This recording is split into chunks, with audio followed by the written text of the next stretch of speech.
Hello everyone. Good to see you. Hope you're doing well. I'm just going to check in you're here. This is the bothy. We had some rain forecast, but here's some toilet roll, a laptop and some Scottish mountains. So this week we're going to explore some Zhuangzi stories first. And yeah, on the theme of harmony. So yeah, cozy. I'm living here by myself for 5-6 weeks. I'm absolutely loving it. And already I've been here for 4 days and just have nature right at the door. And then this space is amazing. And the couple are really nice. Who own this, Scottish, Carol and Alec. And they have been very kind to me and doing some Tai Chi with them as well to kind of give back. So yeah, and look, we've got the lovely fire in the background. So, without further ado, let's jump into today's session. I hope you enjoy. So welcome. Today we're going to explore 3 stories from the wonderful world of Taoism that can help us live more joyfully and in harmony. So harmony is a word. It suggests different things working together. When you have a harmony in music, la da, if I could sing 2 notes at the same time, then that is a harmony. And so it's the kind of integration, the different things working together. And so harmony for us as individuals is kind of the integration of our mind, our body and our spirit, our mental health, our physical health, our spiritual health. And when those are all flourishing in their own right, they lead to a harmony of us as a human being.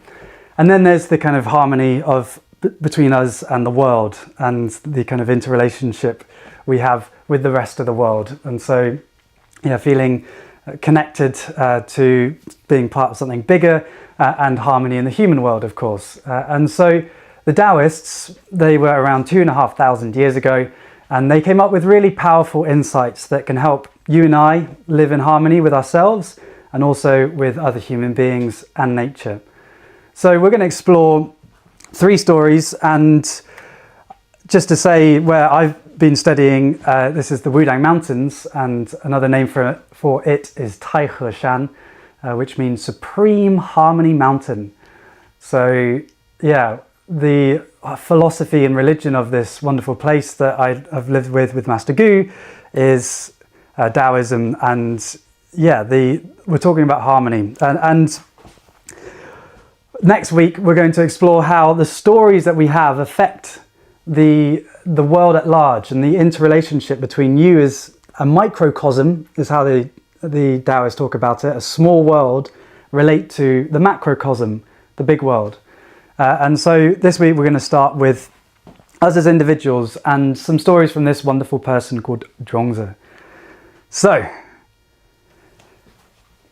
what are the main sources of pain in our lives? One of them is this externalization of feeling that we as human beings, in order to feel valuable and to feel worthwhile, need to get things that are from outside of ourselves. So tell me if any of this is familiar. I'll be happy when. I'll be good enough when. So fill in the dots for you. I'll be happy when I get the job. I'll be happy when I have a girlfriend or a boyfriend. I'll be good enough when I achieve these certain things. I'll be beautiful when I stop eating the cookies. I'll be successful when I'm earning this amount of money. So when we have these thoughts, and you may have them floating around your head, and what is it for you, where you have this feeling of separation between who you think you are now and who you think you need to be in order to be a valuable human being, or to be worthy of celebration or love or whatever it is. It's easy as a human to externalize these things. And actually we live in a society where we're bombarded by advertising and messaging that tells us, if you wear this perfume, you'll smell great and people will like you. If you drink this Coca-Cola, then you'll be happy. Look at all these smiley people with perfect white teeth. So we're bombarded with these images because it motivates us to consume. Consume things that are outside of ourselves in order to feel okay within us. Now we're going to explore some stories today to see if actually we can feel okay with who we are right now. and rather than having to rely on the crutch of external consumption, is to actually feel joyful and to celebrate who we are right here, right now. So, first story. This is a gourd, a pumpkin-like object, and this is the first story from this wonderful philosopher called Zhuangzi, who we are going to be getting deeper into. So, Huizi, this is back in ancient China, is a friend of Zhuangzi, the philosopher we'll be exploring. And Huizi says, the king of Wei gave me these seeds for big gourds, big pumpkins, and I planted them in the ground and I waited, and sure enough, these humongous things were grown. The size of 200 litres, you could fit that much water in it. And so obviously I was very excited. I tried to use it as a water container, but it was so big that it was unwieldy. I couldn't lift it, I couldn't carry it. So I couldn't use it as a water container. I cut it in half and tried to use it as a ladle, like you normally would do with a gourd. But it was so big and unwieldy, I couldn't dip it into anything. Obviously these gourds were humongous and a wonderful sight, but they were so big as to be useless. So there was nothing left for it. I smashed them all to pieces. Now Zhuangzi, seeing all of this, said, Huizi, my friend, you are really dumb when it comes to using big things. Why were you worrying about using this gourd as a ladle or as a water container? Why didn't you use it as a bathtub to go floating down the rivers and lakes? You really have some scrub left in your head. So, there's our first story, and we're jumping right into the deep end. So, let's hear your thoughts on this. And before I preface things and tell you, what Zhuangzi is talking about this, let's just hear what you experienced in that. Maybe that was just a story that went over your head and weren't too sure about it. There is a purpose for all things from Andrew. Yeah, so we had these gourds, these big fabulous gourds, and perhaps them being that big had its own purpose. Be happy with what you have instead of molding it into your own will. Nice, all right. There's a use for everything. I want to plant one. Guess there's always an opportunity for something positive out of a situation. Trying to force meaning on something. Maybe they were good on their own, no need for filling or gaining something with them. Mind stuck in a certain perspective. Amazing. So thank you for your thoughts, and yeah, you've already got so much out of it. So I'll tell you the story again, and in the second time you might get a bit deeper with it. So there's this concept of useless versus useless, useless versus useful, and this idea that we have a gourd. These big pumpkins may have certain roles that they fulfill. So, being a water carrier was one of the main roles back in ancient China, how people used these gourds or ladles. And then the minute you can't fit the thing into that category, then suddenly we get stuck and think that that thing is useless and our perspective is limited. So I'll tell you the story again and see if you get anything different from it. So Huizi, the friend of Zhuangzi, comes up to him and says, the king of Wei gave me these amazing seeds for big gourds, and I planted them in the ground, and sure enough, they grew into these humongous, gigantic things. The only thing is, they were so big that when I tried to use them as a water container, it was so heavy, 200 litres of water, I couldn't even move it. I then tried to cut it in half and use it as a ladle, but it was so big and unwieldy, I couldn't dip it into anything. Obviously, they were humongous and wonderfully big, but they were so big as to be useless. So there's nothing left for it. I smashed them all to pieces. Zhuangzi, seeing this, said, oh my, you do have scrub in your head. Why were you worrying about using it as a water container or a ladle when you could have been using it as a bathtub to float down the rivers and lakes and just enjoy bobbing along? So we don't just do this for gourds and different things. We have stories about objects and their uses or uselessness.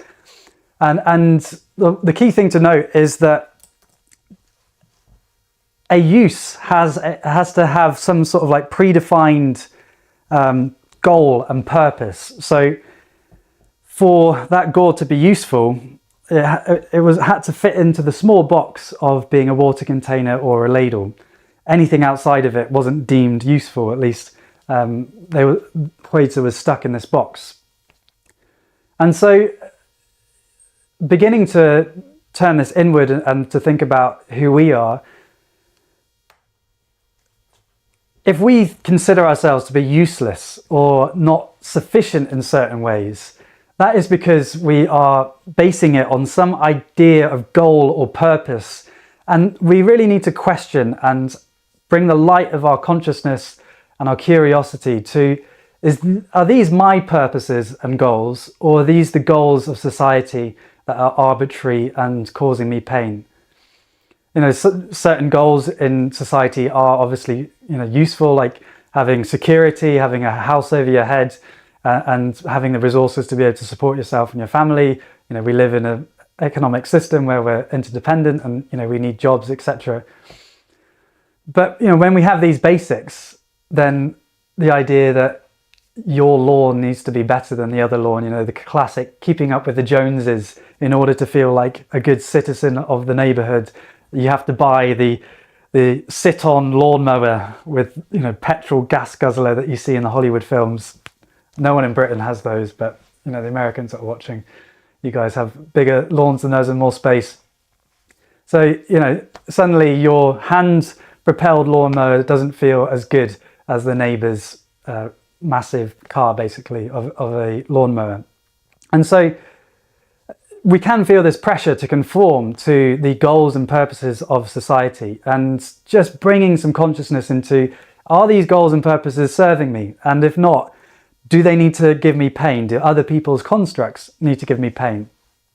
And so we can bring that first story to mind of, that pumpkin has this, there's so many different things you could do with this pumpkin. And just because it's humongous doesn't mean that it's useless. And just to illustrate this, I thought Zhuangzi was just making things up, like huge big gourds. What's he talking about? But yeah, check this out. This is giant pumpkin racing. So people, pumpkins are like the biggest vegetables in the world. 1,200 kilograms is the heaviest one. 1,200 kilograms, it grows in one season. It grows like 25 kilograms a day. It's insane. So people race in these pumpkins, and what Zhuangzi said is actually a valid use of a giant pumpkin is, why don't you go bob around on the lakes? It actually floats like a little kayak. So thinking outside of the box, and that doesn't just apply to objects, but also to yourself as well, and actually beginning to bring some curiosity into what your gifts are and what your kind of unique capabilities are, and to try and celebrate that and ultimately celebrate who you are right now. So let's get deeper. Let's do our next story. And this is a story about a zookeeper and how our preferences can often be arbitrary. So do the same thing again. I'll just tell you the first bit and then hear your thoughts on it. So, a zookeeper was giving out acorns to a troop of monkeys. And he says, right, listen up everyone. You're going to be getting 3 acorns in the morning and 4 in the evening.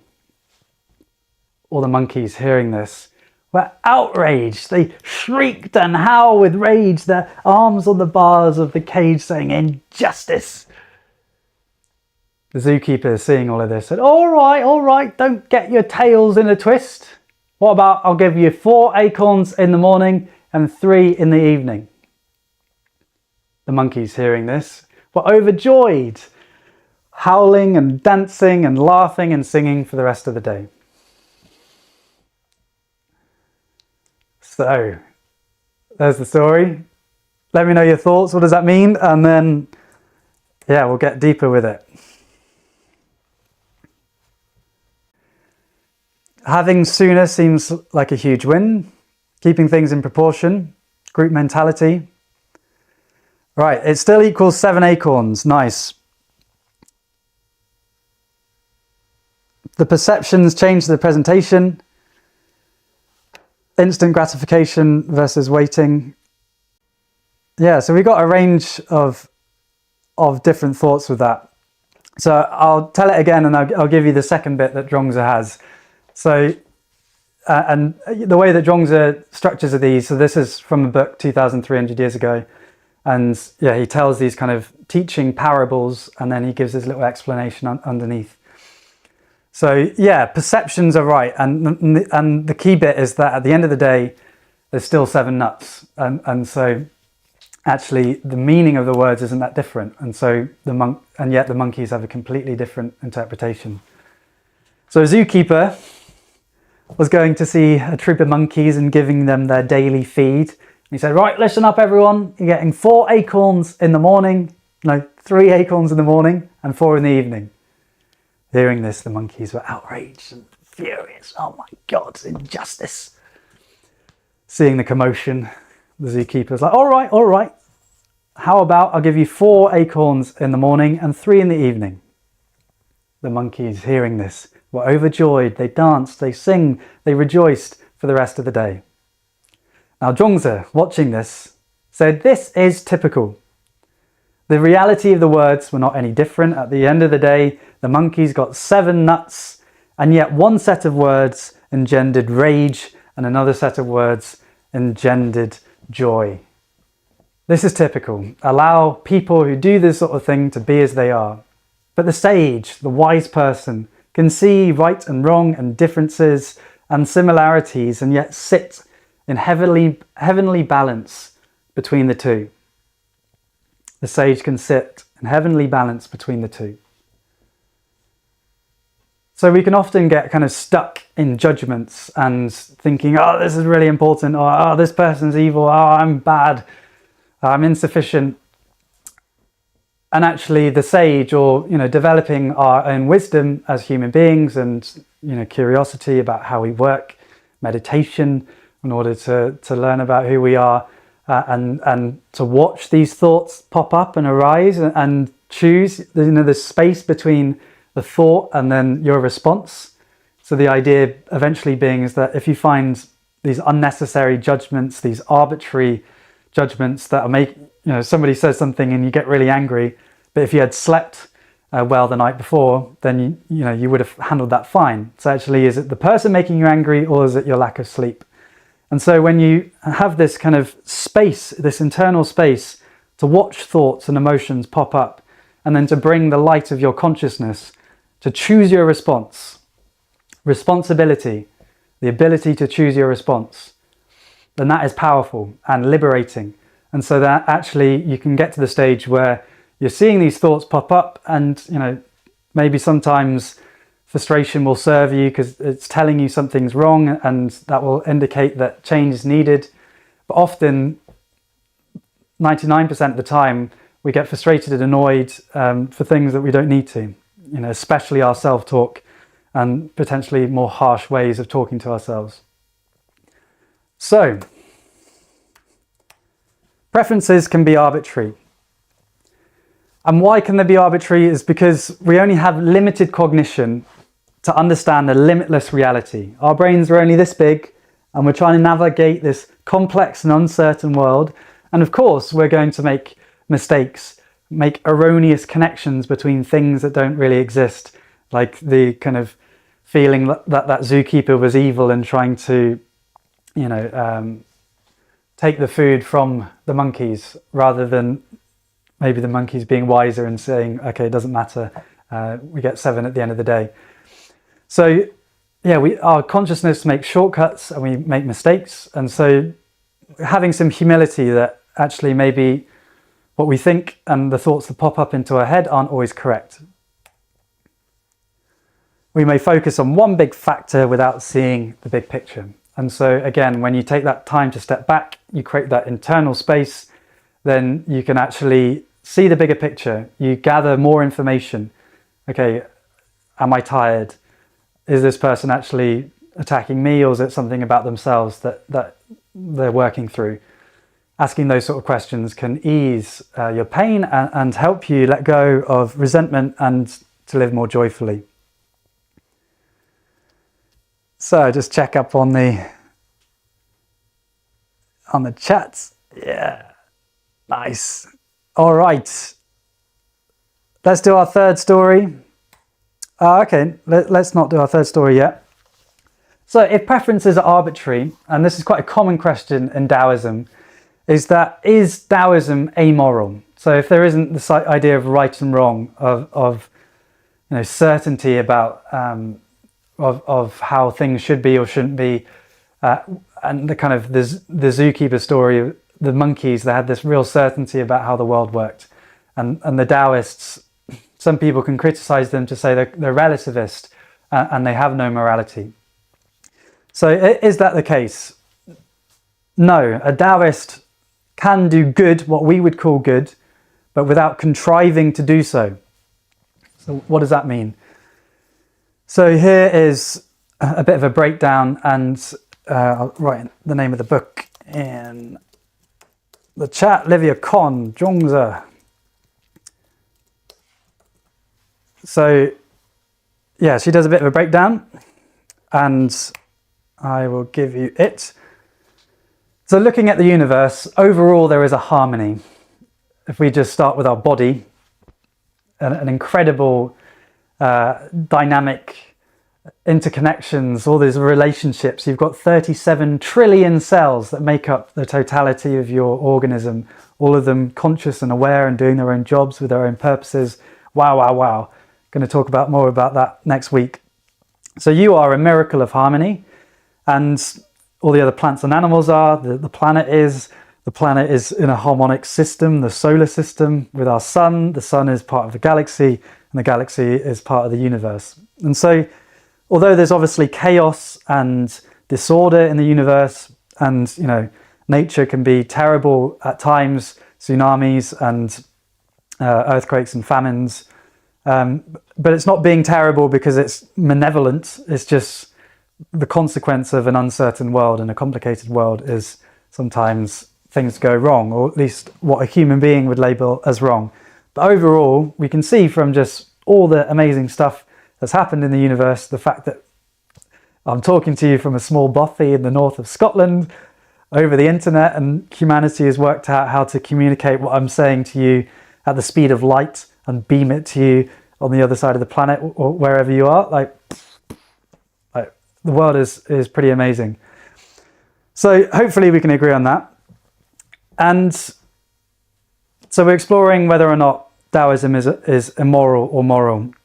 And we as human beings, we have an intuitive sense of when we are working in keeping with the harmony of the universe. So started today's discussion talking about this word harmony and the kind of different notes sounding together. So all the different parts of you working in interrelation and in harmony together. We can feel when our mind, body and spirit are in harmony. We feel good. We are free of anxiety and depression. We feel joyful, and we have an energy that resonates and affects the people that we are with. And so, we have an intuitive sense of that. All right. So now, as humans have, gone on and we have civilization, and even back in the day of hunter-gatherers, we would discuss the ideas that have helped us live a good life. If you're chatting with friends, you would say, oh, you know what, this waking up and having a cold shower is actually great for my energy. Or, I've started eating hummus instead of crisps, and I'm feeling great. We all kind of share these little tidbits of wisdom about things that have helped us. And over the generations, we accumulate these ideas, and we then kind of set them down as moral codes and rules. And every so often, there's these amazing figures in history that take these quantum leaps and raise the consciousness of humanity by like a quantum step. So like Jesus or Confucius or Lao Tzu or the Buddha, or all of these great spiritual leaders. They totally transformed the lives of the people around them, and we're still learning from their ideas. One idea, for example, being the golden rule: treat others like you would treat yourself. Confucius came up with that, so did Jesus, and that's one of the key principles of humans being able to work together in harmony, is that actually considering the humanity of the person, your neighbor, the person next to you, in front of you, and having the compassion to see their humanity. The more of us do that, the more harmonious a society is. So, however, we only kind of point to these underlying principles of harmony. Our words are limited, and yeah, that's a great idea, but it's not like the words are the rule book that we set is actually the source of that wisdom. The wisdom comes from the human. So, say for example, Moses wrote the 10 Commandments. It's not like all of him and his followers had no idea that murder was bad, or that, theft was bad before God told them. Part of the wisdom of what it means to be human is to have these intuitive understanding of right and wrong. And so we feel it in our emotions. And yes, talking about it can help, but yeah, it can lead to hypocrisy, where you say, okay, I'm following the golden rule, and I'm part of the institution that represents it, but then still be harming people. And so unfortunately, a history of the church, and not to tar all of the history of Christianity, I've been exploring it this winter, is that the church got with slavery and colonialism, and somehow managed to justify their faith backing these terrible crimes against humanity and nature, forgetting the basic ideas of the golden rule. So that's when you can be contrived, and where the moral rules can actually, be a distraction, or not be enough. So the Taoist does not need these rules. The Taoist instead connects with their inner nature, and they understand themselves and bring the light of consciousness, as we've been doing over the last 2 stories, and to understand their nature, and to then realize their interconnectedness, and that the harmony in themselves between their mind, body and spirit relates to the harmony with other people. And so compassion and love are the natural consequences of conscious exploration of who you are. Lao Tzu, the author of the Tao Te Ching, has the 3 treasures. I have 3 treasures. One is compassion, the second is humility, and the third is frugality. Compassion, humility, and moderation or frugality. So I love that. So through his exploration of what it means to live a good life is compassion to other people and other beings, is to be humble about your own knowing, and so that's kind of a protection against arrogance. And then finally, moderation is that when we externalize our happiness, we get caught up in this perpetual, we're in the hamster wheel, running after this happiness that is outside of ourselves, rather than developing the insight to realize that we're already whole, we're already amazing, and we don't need things outside of ourselves. And so Lao Tzu found this through his own kind of introspective study. And so he kind of warns against contriving to follow all these rules, because it suddenly is an intellectual pursuit of trying to become a better person, as if there's something that needs to be improved about you, as opposed to just realizing that all of that amazing tendency for harmony is within you, and just removing all the baggage that society puts on us and we may put on ourselves that prevents that kind of purity and beauty to come out. So Taoism isn't relativist, and you can still say things are right or wrong, or have an intuition, and I still kind of on a day-to-day basis will say, I don't think destroying the planet is a good idea. That seems, my intuition is telling me that's the case, and the way that we use language, it's just easier to say that. But just having the humility to realize that, things are much more complicated, and actually, just having a more intuitive approach to life is the key. So, we've had half an hour. If you would like to join me for some movement, let's, begin to loosen ourselves and, any kind of thoughts that we have that may be bothering us. And we'll just get into the body, into this beautiful place where it doesn't matter if you have thoughts of being stiff or unfit or insufficient or not valuable. We're just going to let go of the need to analyze ourselves and to say that we are this or that, and instead relax into the here and now. So, if you'd like to join me, let's begin to arrive into our bodies and into the space that you're in now. And so just shake your body up and just get some movement and begin to arrive. Let's do some wrist rolls and ankle rolls. So as you roll the wrists, roll one of your ankles, and we're just waking up the body. Change direction.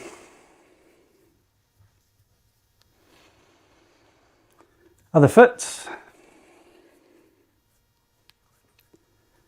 And change direction. All right. So let us just, move the shoulders. We've been talking today about trying to reconnect with who we are beneath all of the thoughts of being insufficient or unworthy. And one thing that we may take for granted is the wonder of the body.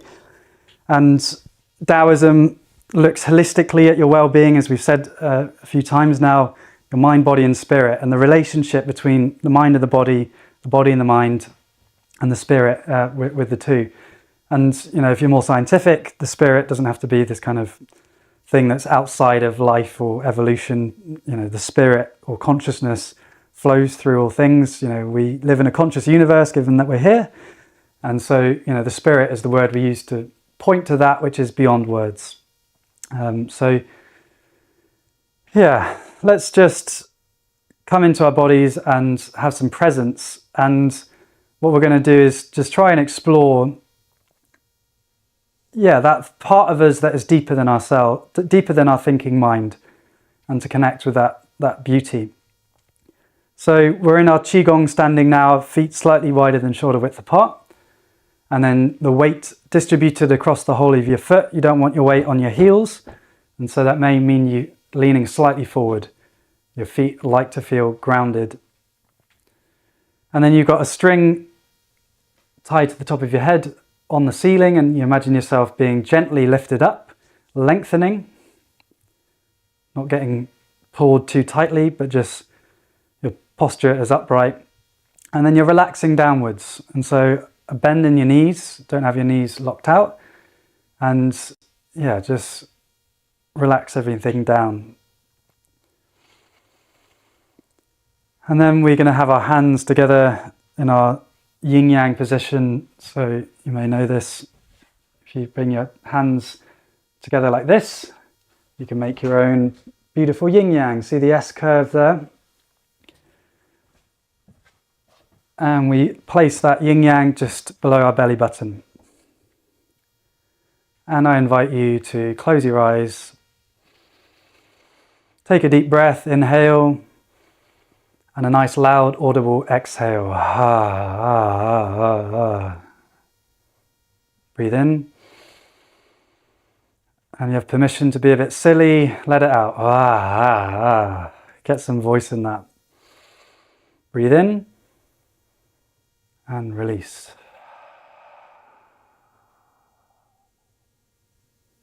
One more.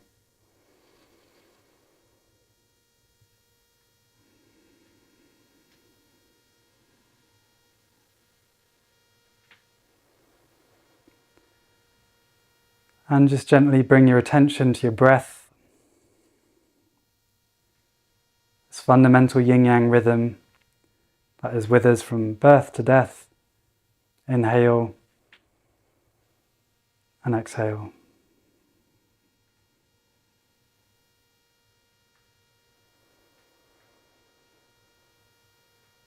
If there's anything that is taking you out of the here and now, just gently give yourself permission to let it go and just have some off time from thinking. We think for most of the rest of the day, and so we're just going to spend 5 minutes just here and now. And if you have any thoughts, just simply coming back to the breath. Your brain is designed to think. We don't have this fabulous complex brain for nothing. Meditation's not about never thinking again or never having a thought, but instead it's connecting to that which is deeper.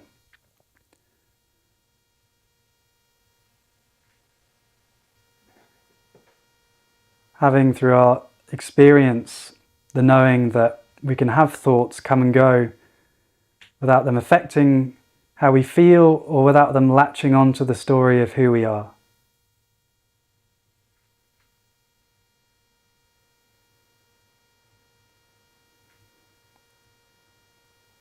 So if you have a thought, just thank it, let it go, and return to the breath.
If we now bring our attention from the breath down deep into the body, into the heels, to the feet, just pay some attention to the connection of your feet with the floor beneath you.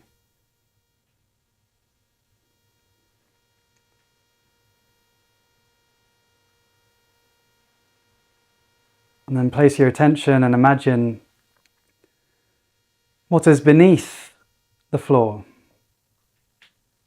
Your house is sitting on foundations, and those foundations are sitting on the earth. You are held up. You are supported.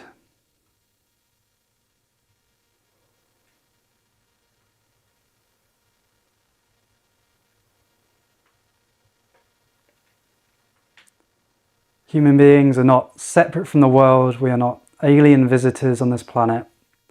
We come out of it. We are one manifestation of the intelligence of this planet.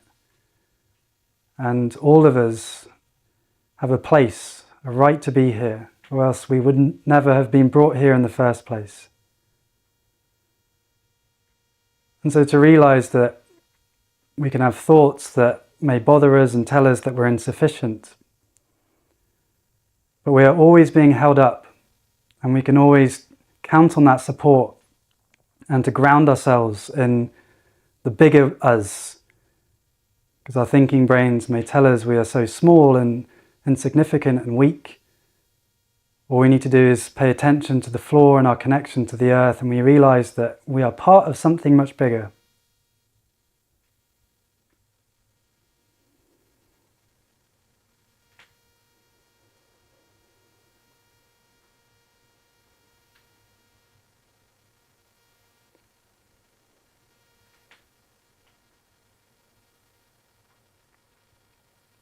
All right, let's bring some movement back into the body. You can gently open your eyes and come back into the space.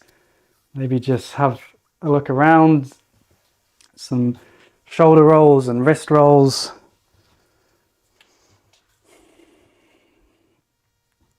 And yeah, I think we'll just do the standing meditation today. So let me know in the chat how that was for you. And the reason we meditated there is, yeah, to try and experience for ourselves. It's, you know, Taoism is an exploration of what is true about the human and what's true about nature, what's true about nature more generally, and what is true about your human nature. And so when we investigate what is true about humans in general, we find an amazing capacity for resilience and strength, and that we are interdependent and interconnected parts of a greater system. And so there's a lot of power to understanding what's true about the human in general, rather than focusing on you, and you may convince yourself that you're flawed or messed up in some certain way. But actually, in your own experience, as we did in that meditation, is to begin to enlarge this understanding of ourselves, and to have a more compassionate and joyful understanding. Amazing. So I'm really glad you enjoyed. Let's do one more story and then we'll get into some questions if you'd like to ask me anything.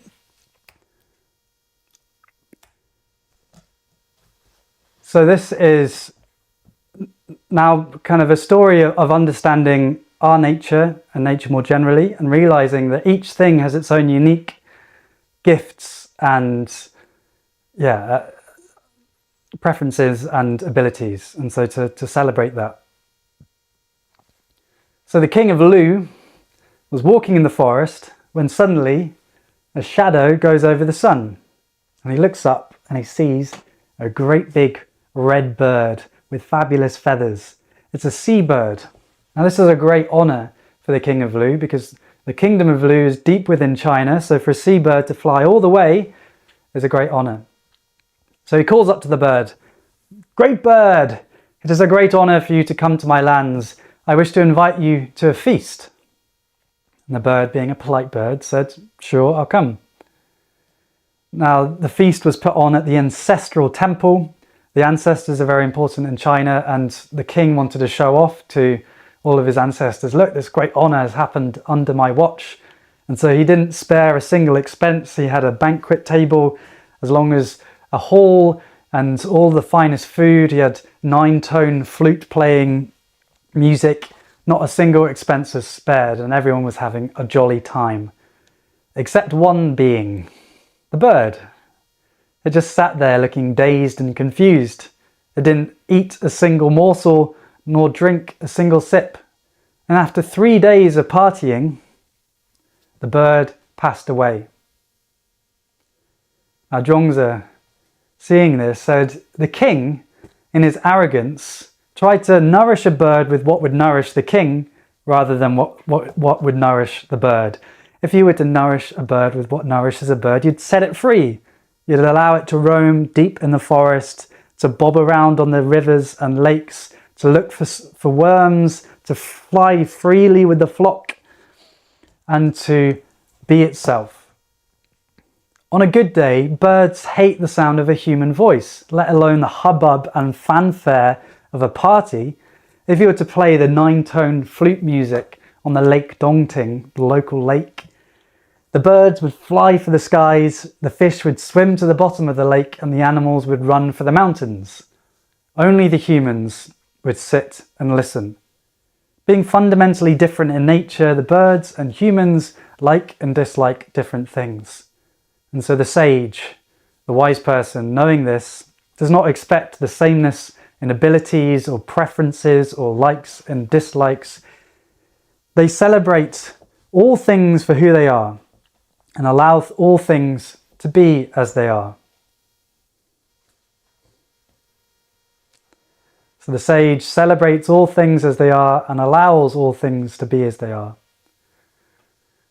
So some beautiful imagery there, and connecting us with Yeah, this idea that if a bird and a human is different, then all of us are slightly different, and we all have our unique dispositions, things that come more easily to us, things that we find more difficult. You know, there's in productivity land, there's this idea that you should have a morning routine, you should get up really early. And if you're not a morning person, and this is kind of biologically part of us, then you can feel this pressure to be a morning person. But we have chronotypes, so some people are evening people, some people are morning people.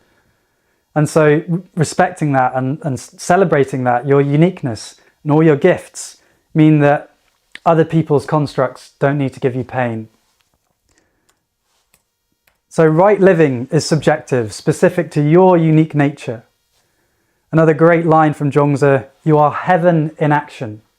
You are, heaven is kind of the metaphor we use to talk about the magic of life and maybe where the spirits go after we die.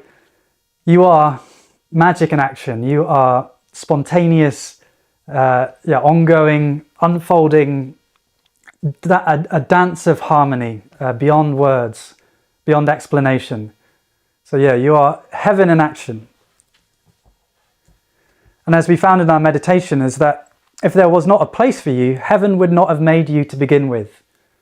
The miraculous laws of nature came together, and here you are, the conception, the sperm and the egg, and your unique consciousness came into the world. You are a gift. Your awareness and your presence and your very being here is a gift to the world. And to celebrate that and to cherish your uniqueness. You are heaven in action.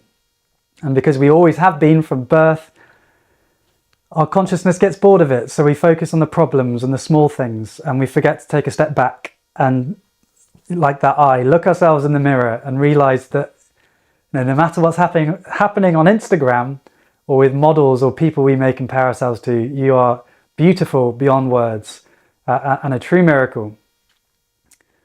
And to cherish that. So, I think I'm going to skip that one. How to let go of judgment and live joyfully. We've had 3 stories today that have helped us in different ways accept ourselves, really, and to let go of pain. And the natural consequence of that letting go of pain is a joy, because we relax into the here and now, we relax into who we are now, and just all this pressure that we create in our heads we don't need to carry it with us. So in the gourd story and the monkey story, we found that judgments are subjective and arbitrary, and they can be based on other people's purposes, and they cannot capture you because you're too complex. We're trying to comprehend a limitless world with a limited cognition and consciousness. And you are valuable for just being here. Heaven wouldn't have brought you here if there wasn't a place for you. And in our meditation, we've put our awareness to the earth, and we are literally supported, always supported. And we can return back to that for comfort. A great quote from Zhuangzi again: don't throw away what is already yours and run after something that is not. So, you already are this walking, talking, thinking, breathing miracle of nature. So don't throw away what is already yours and run after the mirage of success and having a 6-pack and, all these kind of external ideas of what success looks like.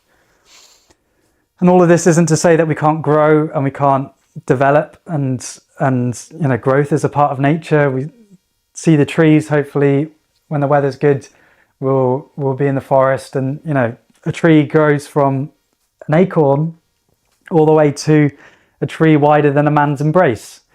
And so growth is a part of nature. So all of these ideas aren't to say that if there's things that you want to change about your life, don't change it, but it's instead how you see where you are right now, which is you're perfect. You can't be anyone else except who you are right now.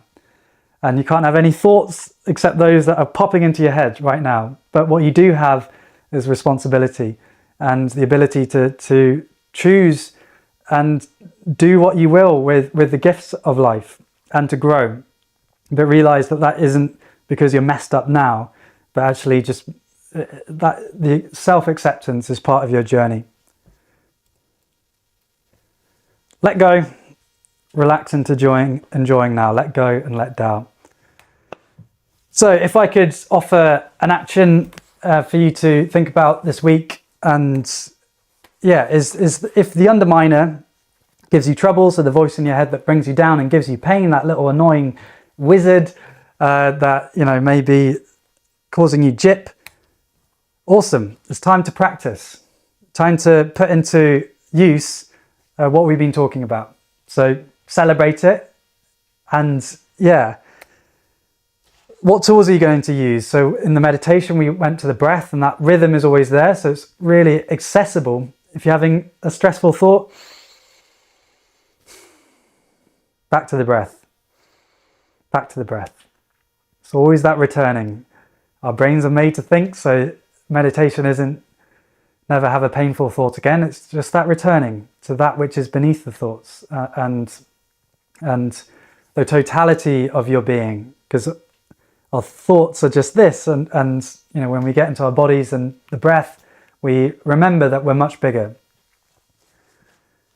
And then body practices are often awesome. So yeah, you don't need to kind of think through everything like, why am I anxious today? You know, maybe it's your sleep, or yeah, get into your body, because when you're in your body, ideas of being insufficient are no longer relevant. So Tai Chi is wonderful. Walking in nature, singing in the shower. Why don't you try that tomorrow?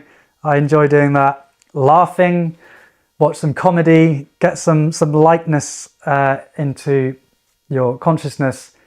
Or why not retell a story? You know, you could maybe learn one of these and share it with your friends. These ideas are for sharing. So I hope, you know, yeah, it inspires some reflection with you and your friends. And as always, and we'll explore this in the coming weeks, is if you can explain in your own words something that you've learned from today, you integrate it much more deeply, because it's, you know, I'm explaining in the words that kind of resonate with me and I hope make sense for you, but until you can explain them in your own ideas with your own images that are relevant to your life, and you know, you haven't got as deep as you could do. So telling one of these stories, giving it a go, could be a fun thing to do. Right, one last quote, and then let's do some questions. I love this. Forget the years, forget distinctions, leap into the boundless and make it your home. Amazing quote from Zhuangzi. What a man, a joyful inspiration. So, thank you everyone. Let me know any of your questions, and we'll speak for a while, and I look forward to answering some stuff.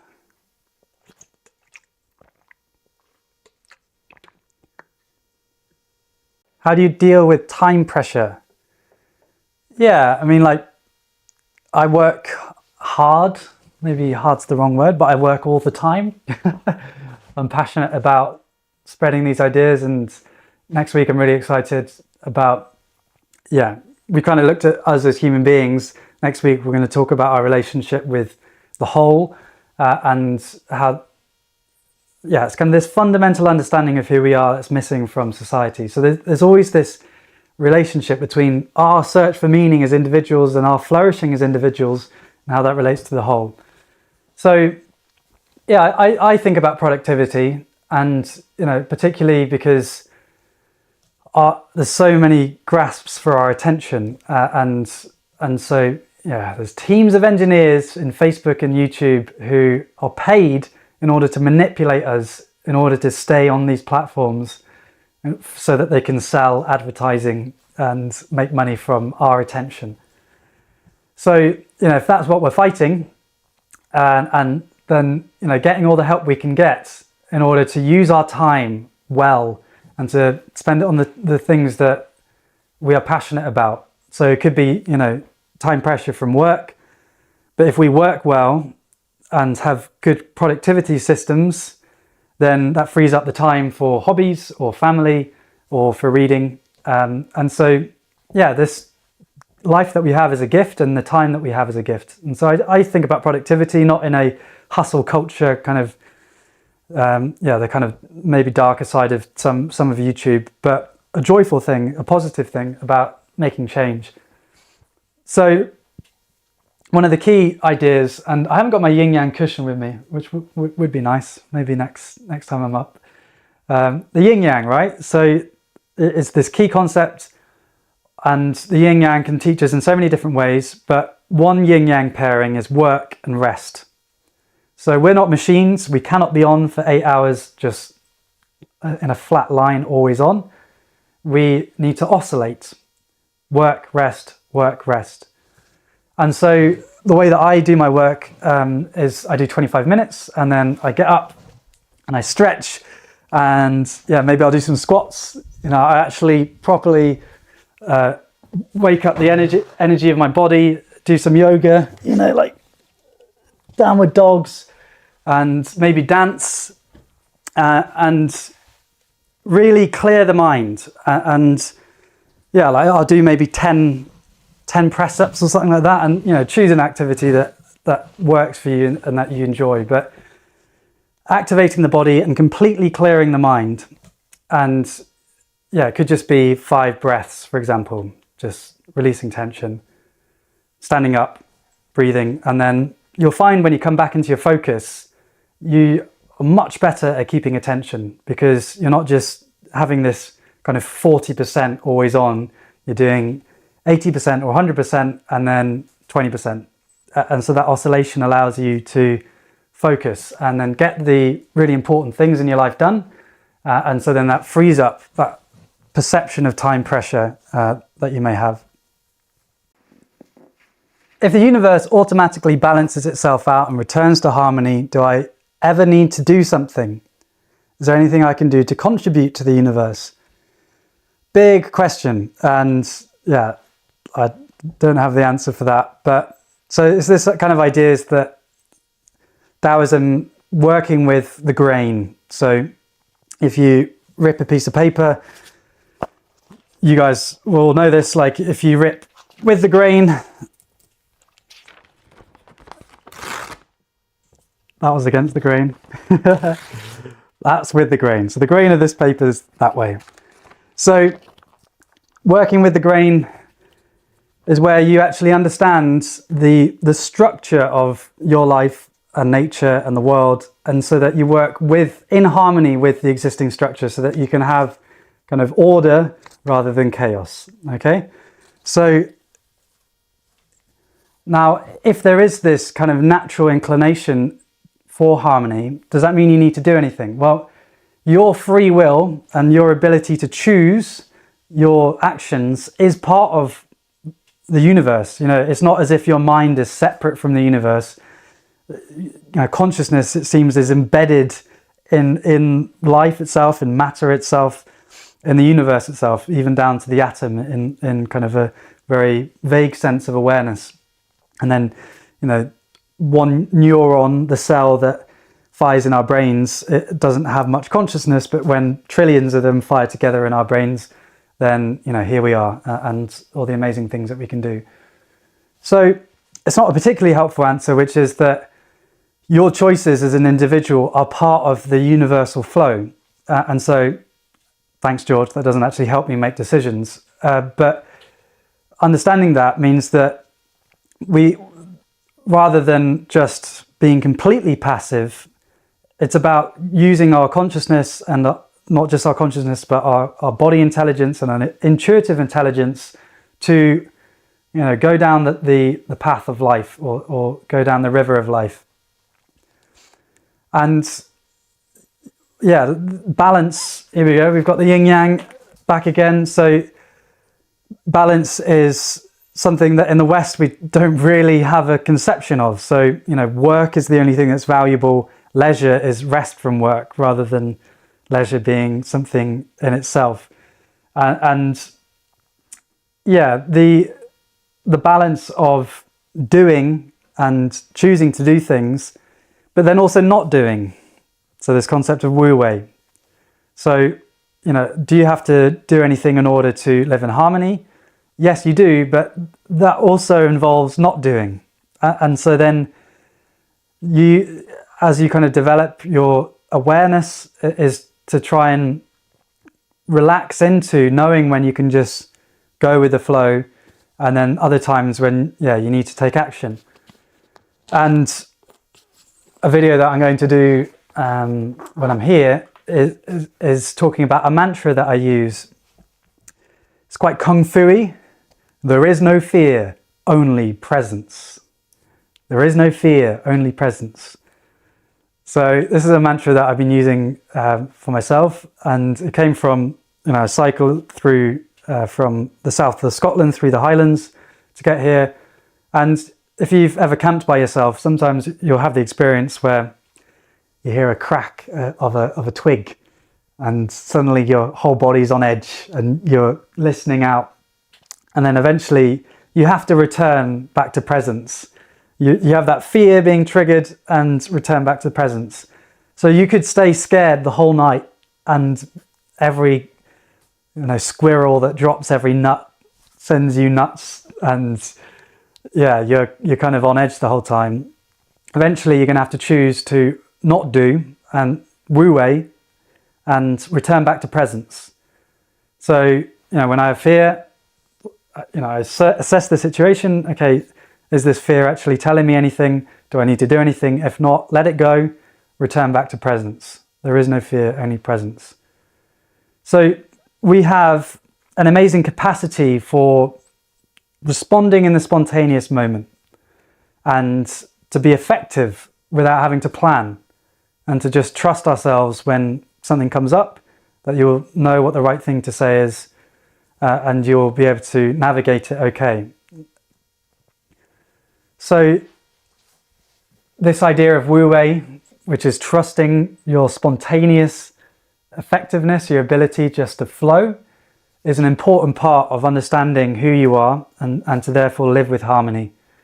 And that process of consciousness and letting go is part of the dance of life, and something for us to all work out. Hope that makes sense. All right, let's do a couple more.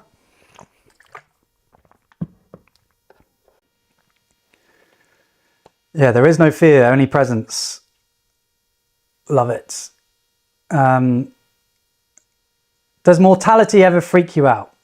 I see it as beautiful, but it scares me sometimes to be human and have no recollection of where I was before or where the path leads. So death. The Taoists are maybe unique in celebrating death. I'm not quite there, but it's the same sort of, it's a great continuation of what we were just talking about, which is, you may be scared of your own mortality, or it freaks you out. And is that fear serving you? Does it do anything? If sometimes I think, if say I'm cycling in these small roads, and then a car gets very close to me, and sometimes when you're driving, you may have this of, my God, I'm in a metal box on the motorway, and this is insane.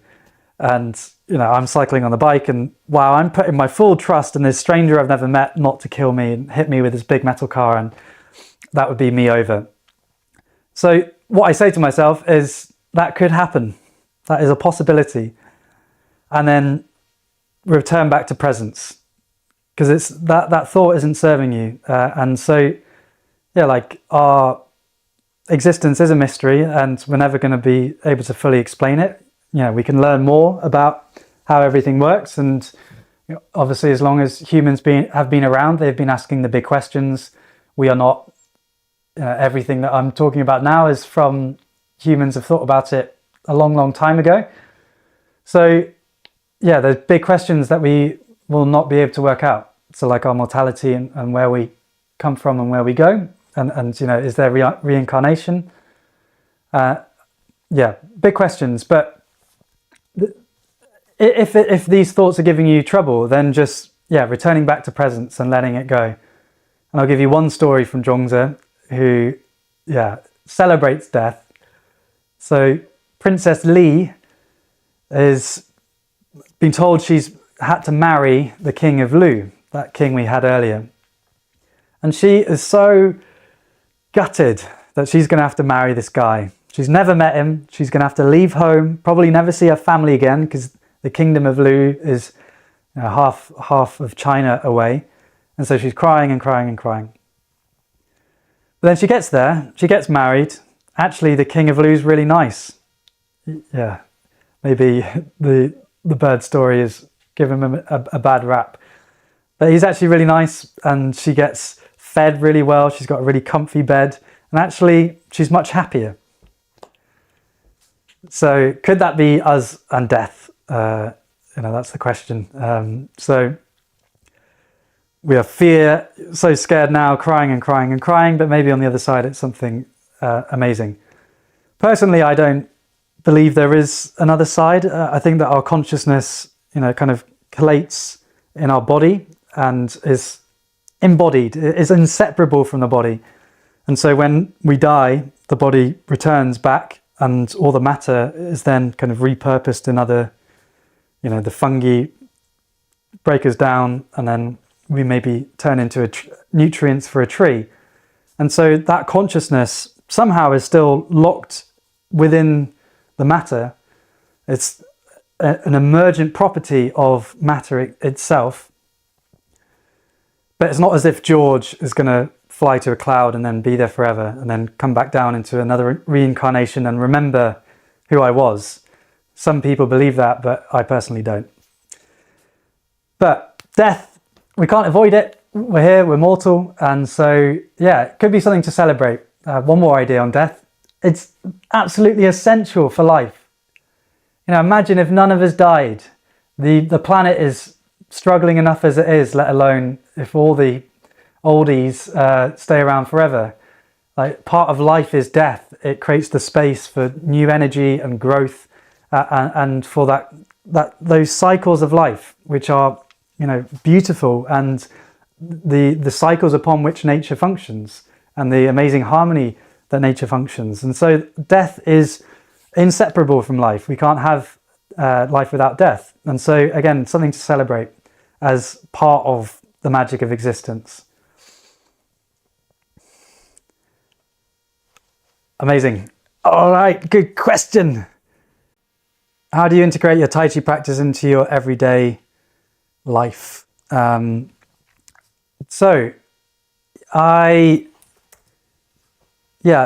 practice has been really amazing for me. So, before you check your phone, so first of all, having an alarm clock rather than using your phone as an alarm clock, like talking about those engineers that are paid in order to manipulate us. Like, the last thing you do at night is to scroll on social media, and the first thing you do in the morning, like, that is giving your energy and your precious presence and attention to corporations that are dividing us. And so, don't waste your energy on that. And instead, you generated all this energy when you sleep. It's now time to flow from yin, from rest, into yang, into activity. And so, this is, warm up the body. I do some stretches. I actually crawl around on the floor.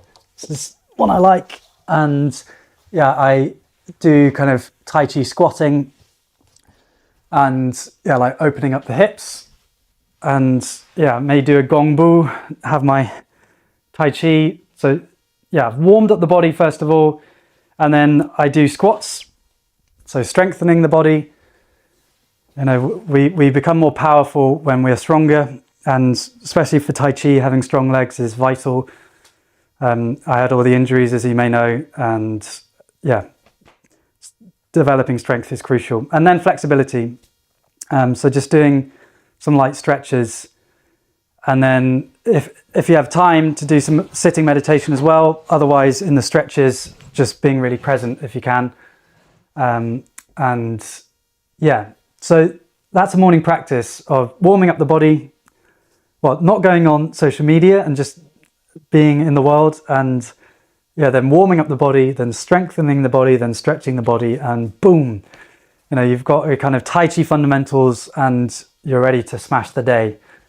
So yeah, I can talk more about other Tai Chi stuff later, but that is a powerful practice that I try and do every day.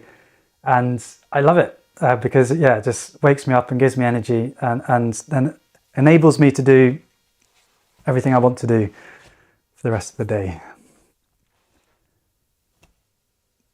So amazing. Thank you for joining me. 200 of you. Great privilege to be exploring with you. I hope you enjoyed. And yeah, I'll see you next week.